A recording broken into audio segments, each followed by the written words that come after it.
Panginoon po namin Diyos. Salamat po ng marami. Nananatili pa rin kaming iyo. Patuloy mo pa rin kaming iniligtas. Mga iglesia pa rin kami ni Kristo. May karapatang tumawag sa iyong banal na pangalan. Salamat. Hindi ka nagsasawa sa amin. Nararamdaman ka pa rin namin sa mga ganitong pagtitipon. Nararamdaman pa rin namin ang kapangyarihan. Lumalakas ang bawat isa sa amin.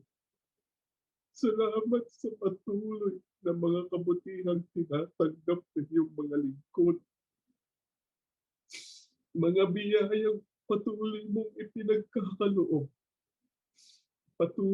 Patunay lamang ito na inaari mo pa rin kaming mga anak mo, mga tagasunod mo, kaming mga kakaunting bilang na ibinukod mo upang patuloy naming sambahin, purihin ang dakila mong pangalan. Sa kabila ng lahat ng mga kabutihan mo, sa kabila ng patuloy mong pagmamahal, nakikitaan mo pa rin kami ng mga kamalian sa aming pagsunod. Kung minsan, nababaliwala namin at yung mga aral na nagkakasala pa rin kami. Hindi kami nagiging dapat sa tuwing kami humaharap sa iyo. Patawarin mo po kami, Ama. Huwag kang magsasawa sa amin. Huwag mo kaming papatulan. Pagkus, dagdagan pa kami ng sapat na pananampalataya at pag-asang makapanatili pa kami sa loob ng iyong kawan. Alalahanin ang mga sampahayan ng iyong mga lingkod. Manatili sa amin ang iyong awa. Magkaroon kami lagi ng sapat na pag-asa, sapat na lakas, upang huwag kaming manghina. Manatili kaming tapat lagi sa pananampalataya at kaloob mo sa bawat isa sa amin. Sa pagtanggap namin ng iyong mga banal na salita, muli mo kaming ihandang ganap. Nasaan man dako kami nagkakatipon-tipon. Nasaan man sa mundong ito ang iyong mga anak, maawa kang ipagkaloob sa amin ang kaisipang makaunawa, makaintindi, upang maging gabay namin ito sa aming pakikisalamuha dito sa mundong aming ginagalawan. Alalahanin ang lingkod mo mangangasiwa sa pagsambang ito. Gabayan siya sa kanyang pagtuturo. Lagi mo siyang pagkalooban ng kapangyarihang nagmumula sa iyo.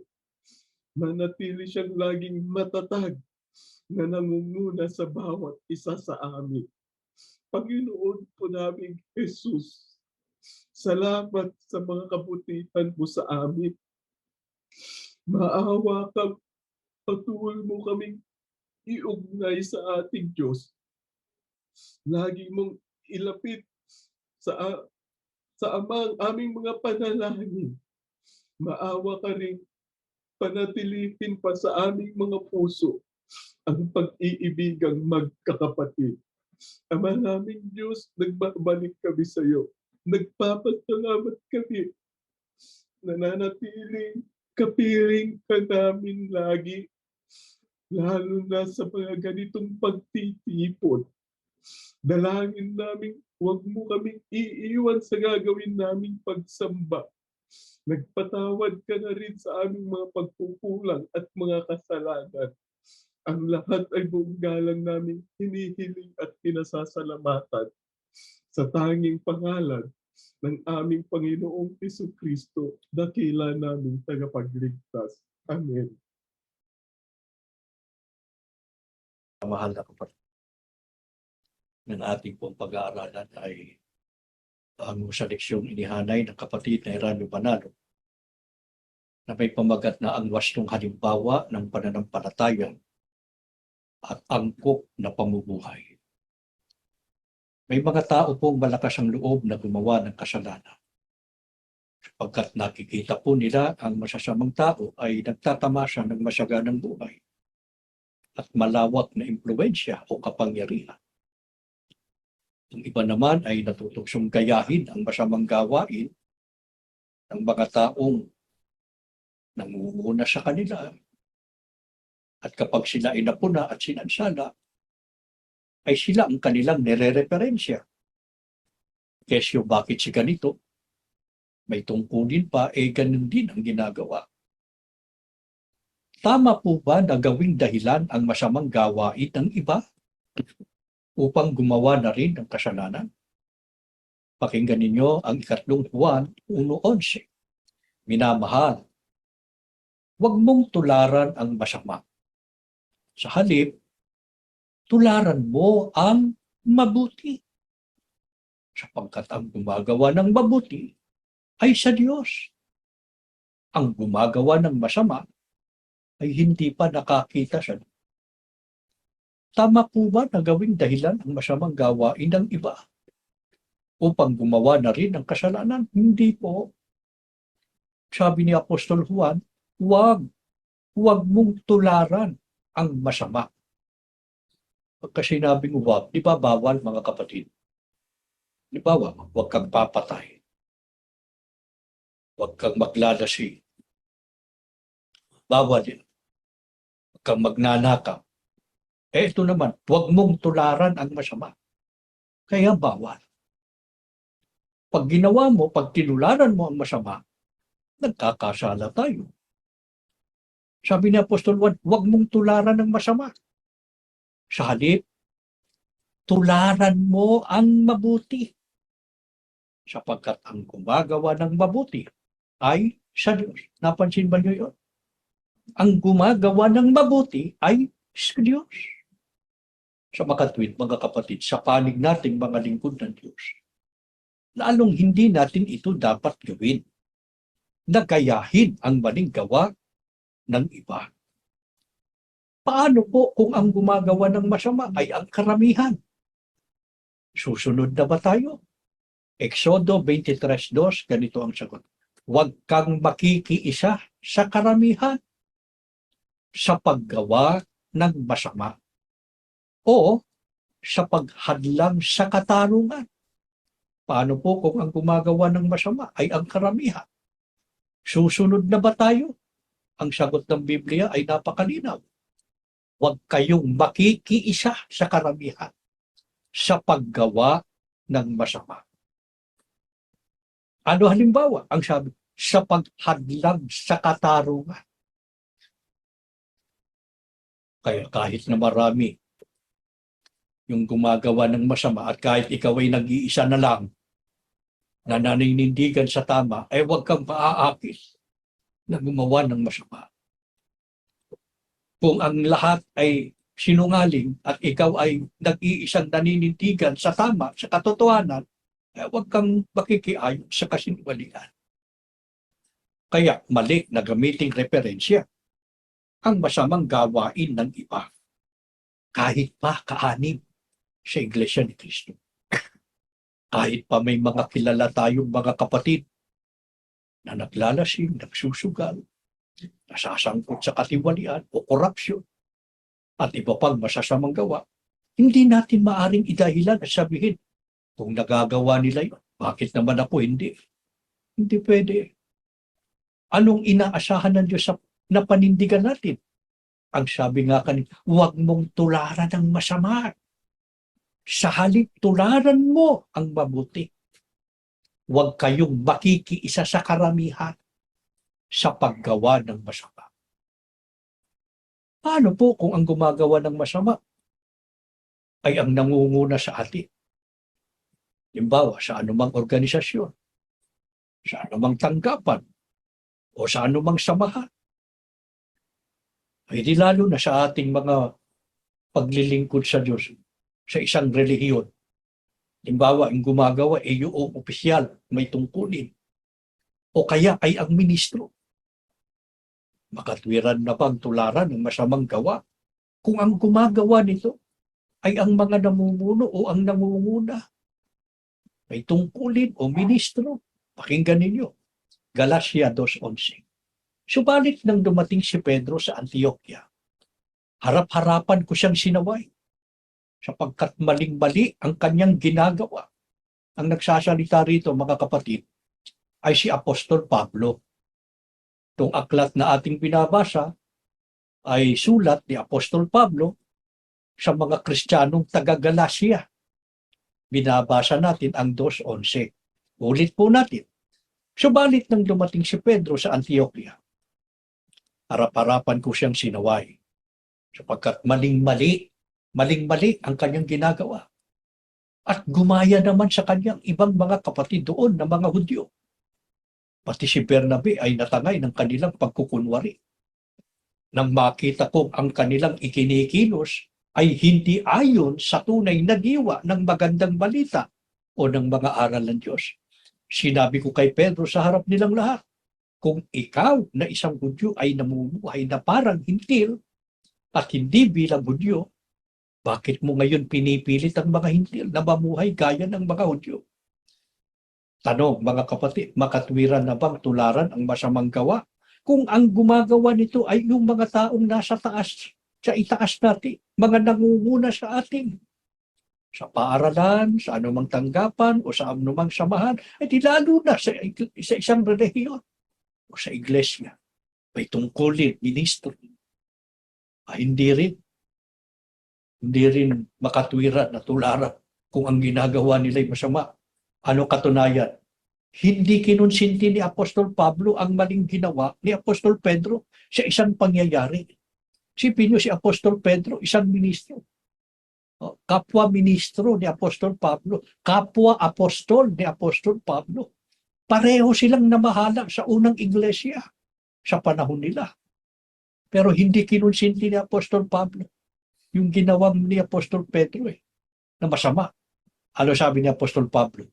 Harap-harapan ko siyang sinaway sapagkat maling-mali ang kanyang ginagawa. Ano po ang masamang ibinunga ng maling ginawa ni Apostol Pedro? Ang sabi ng Biblia, gumaya naman sa kanya ang ibang mga kapatid doon ng mga Hudyo. At pati si Bernabe natangay ng kanilang pagkukunwari. Isipin ninyo, pati si Bernabe, na kapwa nila ministro. Si Bernabe, ministro rin Gumaya rin sa mali ni Apostol Pedro. Noong ito ay masaksihan ni Apostol Pablo, ano kanyang ginawa? Ang sabi ni Apostol Pablo, nang makita kong ang kanilang ikinikilos ay hindi ayon sa tunay na diwa ng magandang balita o ng mga salita ng Diyos. Sinabi ko kay Pedro, sa harap nilang lahat.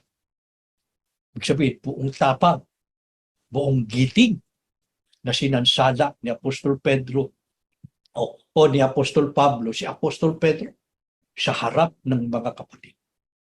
Ano po ang dapat makatawag sa atin ng pansin? Mag-isang nanindigan si Apostol Pablo sa tama. At buong tapang at giting niyang itinuwid ang pagkakamali ni Apostol Pedro at iba pang mga kapatid. Kaya hindi tayo nagkamali, mga kapatid. Doon tayo magpasya na manindigan sa katwiran at sa tama. Sa harap ng mga kasamaan na nakita natin na nangyayari. Kahit ang karamihan sa iglesia, mga kapatid, patuloy na sumusunod. Maaaring hindi nila alam. Maaaring yung iba'y alam nila. Pero patuloy na sumusunod. Nagpapatiayo. Pero tayo, nanindigan tayo sa katwiran. Nanindigan tayo sa panig ng mga aral-aral ng Diyos. Hindi tayo nagkamali. Yan ang talagang itinuturo sa atin ng Biblia. Kahit pa ang karamihan ang gumagawa ng mali, di tayo dapat pumayag na tayo gumawa na rin ng mali at masama. Sino ang mabuting halimbawa na dapat po nating tularan? Si ang ating Panginoong Hesukristo. Pag binasa natin ang unang Pedro 2:21 hanggang 22, siya lamang po ang taong hindi nagkasala o kinasumpungan man ng daya ang kanyang bibig. Siya ang dapat tularan sa pagsunod sa mga kalooban ng Diyos. Itinanggi niya ang kanyang sariling gusto. Marami na tayong ginawang pag-aaral tungkol sa ating Panginoong Jesucristo. Yung kagustuhan ng Diyos, yung kalooban ng Diyos, na siya'y dapat mamatay, alang-alang sa kaligtasan ng mga taong susunod sa Kanya. Umayag siya. Ayag siyang mamatay. Bagaman lumapit din ng sandali na noong siya'y magdaranas na ng mga hirap bago siya mamatay. Nung nanalangin siya sa Ama, sinabi niya, kumbaga maari ay lumampas sa akin ang sarong ito. Yung sarong ng paghihirap na mararanasan niya. Bilang tao, natakot din siya. Nagkaroon ng agam-aga. Pero ang sabi niya, huwag ang ayon sa ibig ko, kundi ang ayon sa ibig mo. Ipinangibabaw niya kung ano ang kalooban ng Ama. Siya ang dapat nating tularan. Paano natin matutularan? Ang halimbawang iniwan ng Panginoong Hesukristo. Sa Hebreo 12:2 hanggang 3, tularan natin ang kanyang pagkamatiis. Ano ba ang kanyang tiniis? Ang sabi ng Biblia, isip-isipin ninyo kung gaano ang tiniis niyang pag-uusig sa kamay ng mga makasalanan upang hindi kayo manlupaypay upang hinaan ng loob. Sabi nga namin sa inyo kanina, marami na tayong ginawang pag-aaral tungkol sa Panginoong Jesucristo. Kung paano niya tiniis ang maraming hirap na kanyang pinagdaanan, ang pag-uusig sa kamay ng mga makasalanan. Nag-iwan siya ng mabuting halimbawa ng pagtitiis sa maraming paghihirap para tayo ay huwag panghinaan ng loob. Maging halimbawa siya sa atin. Gaanong hirap at sakit ng katawan ng kanyang dinanas. Pinutungan ng koronang tinik. Ipinapasan sa kanyang isang krus na kahoy. Katapos ay hinahagupit ang katawan habang naglalakad. Pagdating sa bundok ng Kalbaryo, saka ipinako sa krus. O hindi pa nasiyahan ang mga tampalasan, tinusok pa ang kanyang tagiliran ng isang sibat. At habang umaagos ang kanyang dugo, ay unti-unti siyang dalagutan ng hininga.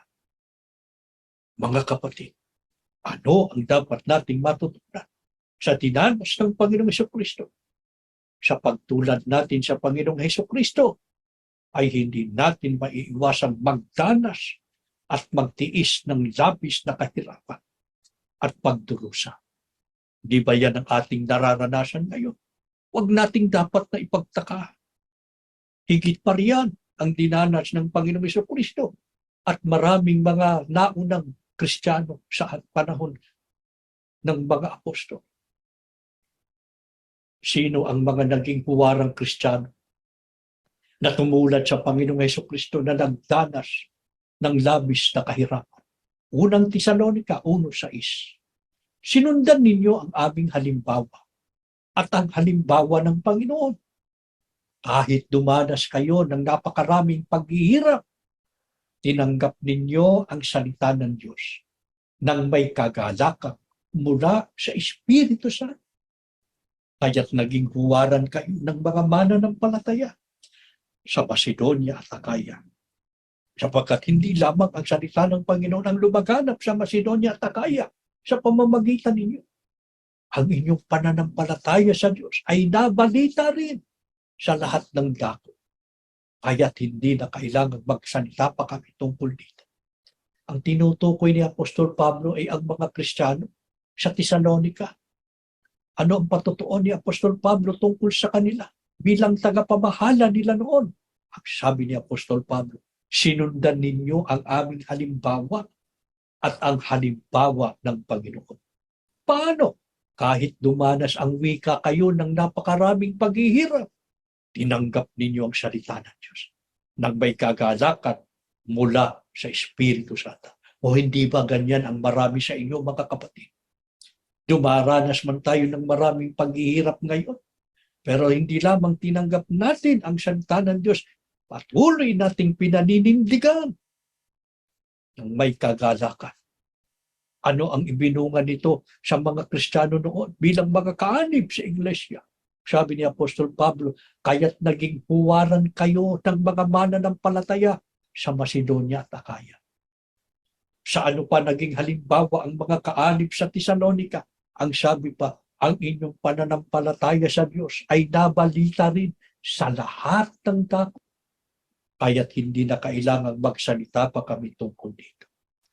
Sa mga tweet, mga kapatid, hindi lamang naging mabuting halimbawa ang mga kapatid noon na taga Tesalonica sa pagtitiis ng maraming kahirapan, kundi maging sa katatagan ng pananampalataya.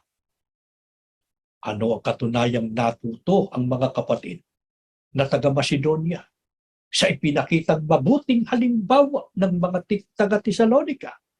Sa ikalawang Korinto 8:1 hanggang 4, ang sabi ni Apostol Pablo, mga kapatid, nais naming malaman ninyo ang ipinakitang kagandaang loob ng Diyos sa mga iglesia sa Macedonia. Dumana sila ng matinding kahirapan, ngunit sa kabila ng kanilang paghihikahos, masayang-masaya pa rin sila at bukas ang palad sa pagbibigay. Paano nila ito pinatunayan? Ang sabi ni Apostol Pablo, mahigpit nilang ipinakiusap sa amin na sila'y bigyan ng pagkakataong makatulong sa mga kapatid na nangangailangan. Bilang mga tunay na kaanib sa Iglesia ni Cristo sa mga huling araw, dapat nating tularan ang halimbawang iniwan ng Panginoong Jesucristo at ng mga unang Kristiyano. Nagtiis man sila ng mga kahirapan at pagdurusa, ngunit nagpatuloy sila sa matapat na paglilingkod sa Diyos at sa pagtulong sa mga kapatid na nangangailangan. Isipin ninyo, mga kapatid, sila pa mismo, yung mga kapatid na taga Macedonia, na natuto sa mga taga Tesalonica, sila pa ang nakiusap sa mga apostol na sila'y bigyan ng pagkakataon na makatulong sa mga kapatid na nangangailangan. Ganito rin po ang katangian ng marami sa inyo ngayon. Sa kabila ng inyong gipit na kalagayan, ay hayag na hayag pa rin sa inyo ang katatagan ng pananampalataya at nagagawa pa rin ninyong magpatuloy sa alam na paglilingkod sa Diyos. Hindi ninyo pinababayaan ang mga pagsamba. Higit sa lahat, hayag na hayag din sa inyo ang pag-ibig na hinahanap ng Diyos. Sapagkat tulad ng mga taga-Macedonia, kayo ang patuloy na tumutulong sa mga kapatid natin na nangangailangan, na naging biktima ng mahigpit na pag-uusig at panggigipit sa atin sa panahong ito. Malulugi ba kayo, mga kapatid? Sasayang ba ang lahat ng ating mga pagpapagal at mga pagtitiis sa ating mga paglilingkod sa Diyos? Ano ang pangako sa mga gumagawa ng mabuti, lalo na sa mga matulungin sa mga nangangailangan? Pakinggan ninyo sa ikalawang Korinto 9:11. Pasasaganain niya kayo sa lahat ng bagay upang mas marami ang inyong matulungan. Sa gayon, lalong darami ang magpapasalamat sa Diyos dahil sa inyong tulong na dadalhin namin sa kanila. Ano ang pangako ng Diyos sa mga gumagawa ng mabuti? Hindi tumutulad sa kapag gumagawa ng masama. Ang lagi nilang ginagawa, ang lagi nilang tinutularan ay yung gumagawa ng mabuti. Kaya lumalaganap yung kabutihan dahil sa mga taong gumagawa ng mabuti. Ano pangako sa kanila? Lalo na sa mga matulungin sa mga nangangailangan. Maliwanag ang sagot ng Biblia. Pasasaganain niya kayo sa lahat ng bagay upang mas marami ang inyong matulungan. Buhay ang ating Diyos, mga kapatid. Napakabuti niya sa atin. Mabigat at mahirap man ang ating kalagayan. Balit hindi niya tayo pinababayaan. Kinikilos niyang ating mga puso upang maghari sa atin ang pag-iibigang magkakapatid. Kaya lahat tayo ay nakatatawid araw-araw ng matiwasay sa kabila ng ating abang kalagayan. Higit sa lahat ay nakapagpapatuloy tayo sa mapayapang paglilingkod sa Diyos. Maawa sana ang Ama na muli niya tayong basbasan na magkakapatid. Sa pagsambang ito, muli niyang pagpalain ang ating mga kaluluwa. Yayamang narito tayo sa pagsamba. At kanina pa'y marami na kayong idinulog sa Ama. Ininainan ninyo sa Kanya ang inyong mga kahirapan, ang inyong mga suliranin, ang mga kaapihan, ang iba't ibang kapaitan ng buhay na inyong dinaranas. Ngayon, sa pagsambang ito, maawa sana ang Ama na muli niya tayong basbasan at palakasin. Harap muli po tayong magpatuloy sa ating mga paglilingkod sa Kanya. At kailanman ay lalo pa tayong ay huwag tayong padaya ng anumang mga maling aral. Tayong mahikayat ng masamang gawa. Kundi manatili ang katapatan natin sa paglilingkod sa Diyos at sa pagsunod sa Kanyang mga kausap. Tumayo kayo mga kapatid. Tayo po'y mananalangin. Ama namin Diyos, salamat po ng marami sa ganitong mga leksyon na inihanay ng kapatid na Hiranyo Manalo noong sila'y nabubuhay pa. Mga aral na nagbibigay liwanag sa buhay namin, sisilbing gabay sa aming paglalakbay upang sa mahirap at mabigat na dalahin sa buhay na ito, manatili kami sa pagsunod sa iyong mga aral at huwag kami mahikaya ng kasamaan ng sanlibutan na kahit ang karamihan ang gumagawa ng masama, manatili kami sa paggawa ng mabuti. Kahit magdanas man kami ng maraming paghihirap ng kalooban, kahit humarap kami sa marami pang mga pag-uusik, kahit pagbanta ng aming mga buhay, mananatili kaming naninindigan matatag sa panig at sa banal mong katuwiran. Kailanman ay hindi kami susunod sa mali at sa masama. Susunod kami sa iyong mga aral.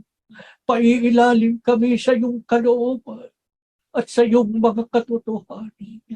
Hindi kami papayag na kami paalipit sa kasinungalingan. Hindi kami paakit sa mga pandaraya. Ikaw lamang ang aming susundin. Ikaw lamang ang aming paglilingkuran. Habang kami nabubuhay. Mangyari na po ang mangyari. Dumating na ang dumating sa mundong ito. Hindi kami nababahal. Sapagkat ikaw ang aming Diyos na buhay. Amen. Hindi ka nagpababaya sa amin. Marami ng patutuo ang ginawa mo para sa amin. Marami ka ng himalang ginawa para sa buhay namin. Hindi na kami hihiwalay sa iyo. Hindi namin lilimutin ang lahat ng iyong mga ginawa. Hanggang ngayon narito kami, Ama. Sapagkat ikaw ang umaalalay sa amin. Ikaw ang laging lumilingap. Nabubuhay kami sa ilalim ng iyong pangangalaga. Basbasan mo kami ngayon bago kami maghiwa-hiwalay. Pagpalain mo kami lahat Basbasan mo ang mga magulang. Lingapin mo ang mga anak. Tulungan mo po sana sa gitna po ng mahirap na kalagayan namin sa mundong ito. Manatili po nagkakaisa ang aming pamilya sa paglilingkod sa iyo at sa pagsunod sa iyo. Kung paano kami nagsasama sa buhay na ito hanggang sa bayang banal. Lahat kami magkakasama sa patuloy na pagpupuri sa iyo. Kaya huwag mong lilimutin ang lahat ng mga kabataan, lalo na pagka hindi natatanaw ng mga magulang. Gabayan mo at patnubayan. Dagdagan mo ng banal na takot sa iyo. Basbasan mo ang mga hinirang ng ibayo pang pananampalataya. Tulungan mo ang mga susunod na henerasyon namin. Manatili po ang katapatan sa iyo. Turuan mo kami ng dapat naming gawin. Maisalin namin sa aming mga anak, sa anak ng aming mga anak, at sa mga susunod pang henerasyon ang tunay na pagkakilala sa iyo, ang tunay na paglilingkod sa iyo. Panginoong Hesus, ipamagitan mo kami sa Ama. Alalayan mo kami araw-araw. Pag hindi na namin makaya ang bigat ng pagdadala ng buhay. Amen. Alalayan mo kami, Panginoon. Kung magkamari, kalugin mo na kami at buhatin para wala nang maiwan sa daan ng paglalakbay. Amen. Lahat kami ay makarating sa kaligtasan. Ama, tulungan mo kaming lahat na sa marami pang mga pagsubok na aming babakahin. Amen. Walang sino man ang susuko sa amin. Manatili kaming matyaga sa paghihintay sa katuparan ng iyong mga pangako. Isasaayos mong muli ang iyong iglesia. Muli kaming makasasamba sa iyo sa loob ng iyong tahanan. Amen. Muli kaming makatutupad ng aming tungkulin. Muli naming magtataguyod ang maligayang paglilingkod sa iyo sa ilalim po ng matuwid na pamamahal. Amen. Sumasampalataya kami, Ama. Narinig mo muli ang aming mga panalangin. Muli mong pinaspasan kaming lahat. Ang mga anak mong nangalat sa iba't ibang panig ng mundo. Amen. Ang mga anak mong hanggang ngayon ay nasa bilangguan. Higit sa lahat ang pamilya ng kapatid na Iranyo Manalo. Amen. Patuloy mong ingatan at pagpalain. Patuloy mong bakuran ng iyong mapagpalang kamay. Manatili kaming lahat matatag sa paglilingkod sa iyo. Magalang na po naming hinihiling ang lahat sa pangalan po ng aming Panginoong Hesus Kristo.